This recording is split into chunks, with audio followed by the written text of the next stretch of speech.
Hi, welcome to Lobono's YouTube channel. If you're a subscriber, welcome back. If you're new to this channel, here you will find tons of videos that focus on increasing education and awareness and study aids to members of the immigrant community in the United States. So today I wanted to share some big news coming out of USCIS and coming out of the Executive Office for Immigration Review. Obviously, the big news of the day is COVID-19, also known as coronavirus disease 2019. This is having now a major impact and disruption on U.S. citizenship and immigration services, as well as impacting and disrupting the Executive Office for Immigration Review. So let's take a look at this. I have posted here on the screen this notice that was posted late last night, early this morning out of USCIS. And it says that effective March 18th, U.S. Citizenship and Immigration Services is suspending in-person services at its field offices, asylum offices, and application support centers to help slow the spread of coronavirus disease 2019. This suspension of services will be effective until at least April 1st. Okay, so that is major news coming out of USCIS. Let's see if they can provide us with a little bit more details. So let's see what the field offices individually themselves will do to help out with this. So it says here USCIS domestic field offices will send notices, okay, with instructions to applicants and petitioners with scheduled interview appointments or naturalization ceremonies impacted by this closure. They will automatically be rescheduled once normal operations resume. Individuals who had InfoPass appointments with the field office must reschedule through the USCIS contact center.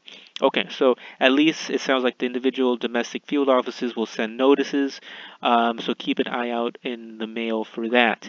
But what about if you had a biometrics appointment? Some of those of you who have recently filed for naturalization and had a biometrics appointment. Let's see how this is affecting you. So it says here, when USCIS again resumes normal operations, USCIS will automatically reschedule application support center appointments due to the office closure. If you do not receive a new appointment notice by mail within 90 days, call 800-375-5283. Okay, well, at least biometric appointment applicants have at least a phone number they can call within that they can call if they have not received notice within 90 days. So there's at least some good news there. Let's take a look at some of the other potential applicants. Asylum applicants, probably not many of you are asylum applicants, but let's take a look just in case. USCIS asylum offices will send interview cancellation notices and automatically reschedule asylum interviews. When the interview is rescheduled, asylum applicants will receive a new interview notice with the new time, date, and location for the interview. Okay, so it's pretty much consistent with the other updates. Naturalization oath ceremonies. I know some of you who have your ceremony coming up. This sounds very frustrating. Some of you have been waiting months, if not years, and you're finally at the end of your journey, and all of a sudden, this is going to be rescheduled. So let's see what they say. USCIS will automatically reschedule your ceremony. You will receive a notice for your rescheduled ceremony by mail. If you do not receive a notice within 90 days, please reach out to the USCIS contact center. So again, looks like if you had an appointment, it will be rescheduled, so keep an eye out in the mail for that. Again, not good news coming out of USCIS, but at least it sounds like they will reschedule your appointment. So keep an eye out in the mail for that rescheduled letter. Now, some of you, hopefully not any of you, but some of you may have Executive Office of Immigration Review court cases.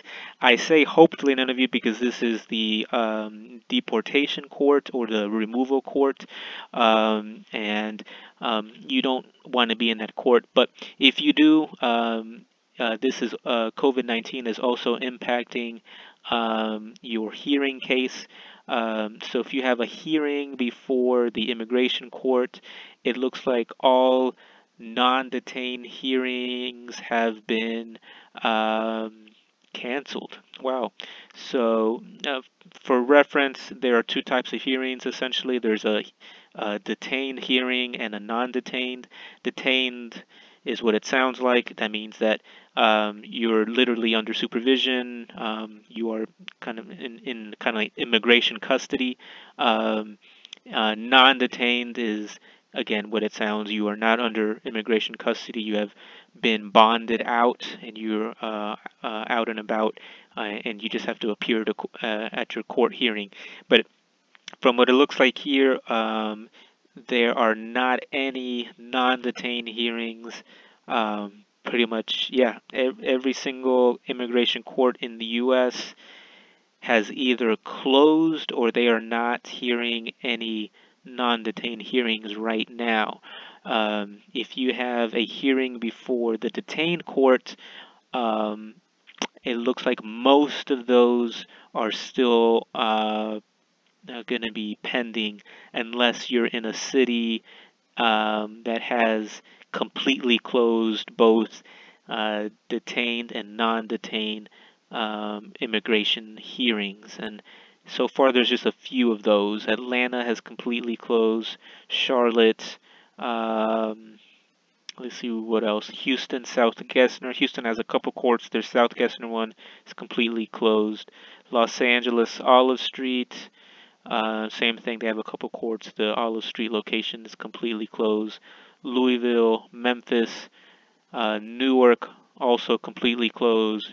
New York City Broadway, that one's completely closed. New York City Federal Plaza, completely closed. Sacramento, completely closed. Seattle, which has obviously been hardest hit, completely closed. So there you have it. Most immigration courts are really only hearing detained cases. If you're on the non-detained docket, looks like your case has been suspended as well. So keep up to date with my YouTube channel. I will post updates as soon as I get them, and let you guys know. Again, unfortunately, not good news right now for any of us in the immigrant community, but that seems to be the situation going around right now. Again, thank you for watching this video. And if you're not a subscriber, please consider subscribing. That's how I know you guys are interested. Thank you.